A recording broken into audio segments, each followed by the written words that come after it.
Só pela cor da sacola você fala mal. Quem é?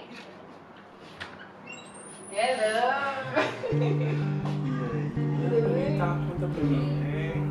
O que você tem pra me contar? Cara, essa é uma pergunta muito difícil. Muito bem. Eu acho que eu vou contar a história de uma realização de infância que eu tive, que marcou muito a minha vida, marcou muito me marcou muito naquele momento e me marcou muito depois. Me levou muito a ser a pessoa que eu sou hoje, né? Foi mais ou menos em 2006, só para contextualizar. Eu sempre fui uma criança muito hiperativa, muito enérgica, sempre gostava de gastar energia, andar pulando pela rua. Eu lembro que meu pai costuma contar que quando eu era mais novo a gente andava pela rua e ele ficava brincando, porque como eu pulava muito pela rua, saía correndo, ele falava: Bruno, anda igual gente. E aí eu falava chorando: não, pai, mas eu sou gente. E enfim, então eu gostava muito de gastar energia. E eles nos colocaram para praticar esporte muito novo, assim, por volta dos 6, 7 anos mais ou menos a gente começou a praticar esporte para gastar essa energia e focar essa energia em alguma coisa produtiva. E eu fiz muita coisa, fiz basquete, fiz futebol, fiz natação, fiz vôlei e fiz ginástica olímpica, que foi uma das minhas maiores paixões quando era pequeno e era muito sensacional.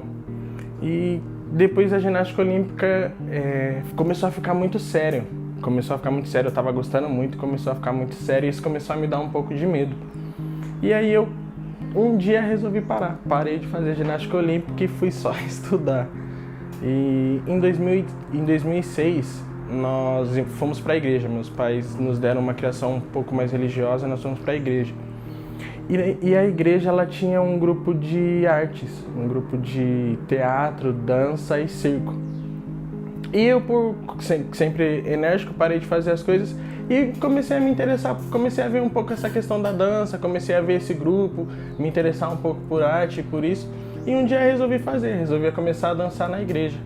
E tava me dando bem, era movimento e tava gastando energia e conseguia me expressar porque queria me expressar, queria falar algumas coisas que eu não conseguia falar em voz alta por ter 2 irmãos, nós somos em 3 filhos, então às vezes a criação era um pouco dividida, então às vezes não por opção, não culpo os meus pais, mas às vezes acontecia algumas situações que alguém se sentia um pouco apagado. E eu queria me expressar e comecei a me expressar através da dança. Paiacém, não é? Paia? Paiacém. Deixa escrito. Você é assim, de acém. E tinha um professor desse grupo que ele dançava fora da igreja, né? Ele dançava fora da igreja e gostava muito de mim, a gente era muito amigo e tudo. E um dia ele comentou: olha, eu danço numa academia e vai ter uma seletiva para um evento que a academia vai fazer. E eu acho que você dança muito bem, acho que você devia participar. E até então só dançando na igreja, né? Eu falei: tá bom. Era novo, não tinha medo, não tinha vergonha de nada, vou arriscar. E fui, lembro que fomos meu irmão e eu. E meu irmão nunca foi muito assim da dança, mas quis arriscar também. Porque além de ser 2 irmãos, nós somos gêmeos. Então tem aquela coisa de fazer os 2 sempre fazendo alguma coisa junto. Então tem que andar junto, tem que fazer a mesma coisa para não dar problema. E nós fomos, né? Eu cheguei lá numa academia, nunca tinha entrado numa academia de dança na vida. Eu cheguei lá numa academia linda, toda elitizada, gigantesca, assim, uma sala com espelho gigantesco, eu assim, espantado, olhando assim, vendo aquela coisa pela primeira vez e um mundo completamente diferente do meu, né? E fui participei passei o dia lá, super despretensiosamente, e aí o dia foi super despretensiosamente, eu só queria ver pra ver o que era. Só que quando acabou o teste, eu saí de lá, eu comecei a ficar empolgado. Comecei a ficar falei: nossa, seria legal, né? Nunca tinha feito isso, deve ser legal. E eu não sabia pra que era. Eles não falaram depois. Eles devem ter chegado a falar pros meus pais ou alguma coisa assim, mas eu mesmo não sabia pra que seria, o que seria o evento depois, né?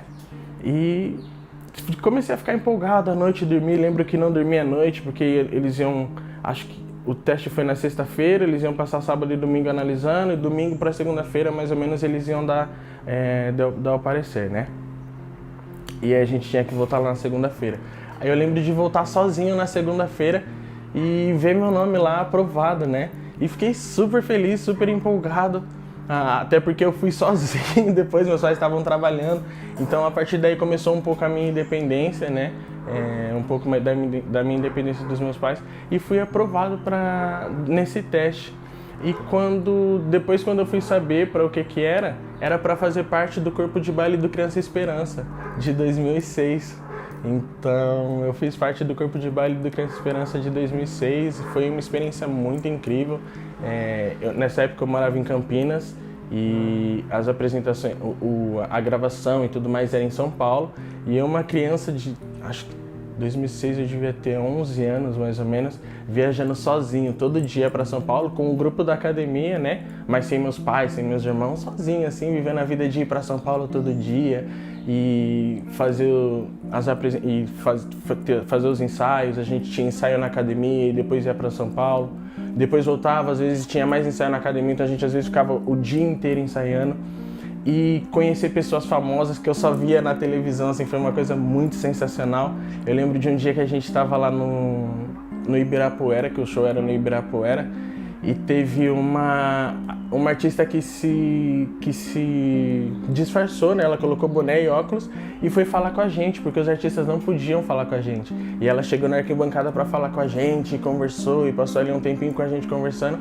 E eu, sem conhecer, passei ali conversando, contando história também, e no final a gente foi descobrir descobri que era a Cláudia Leite, que foi lá falar com a gente. E foi muito bacana, foi uma experiência sensacional, e acho que é isso. Cara, foda. Não fazia ideia disso, mano. Que doido.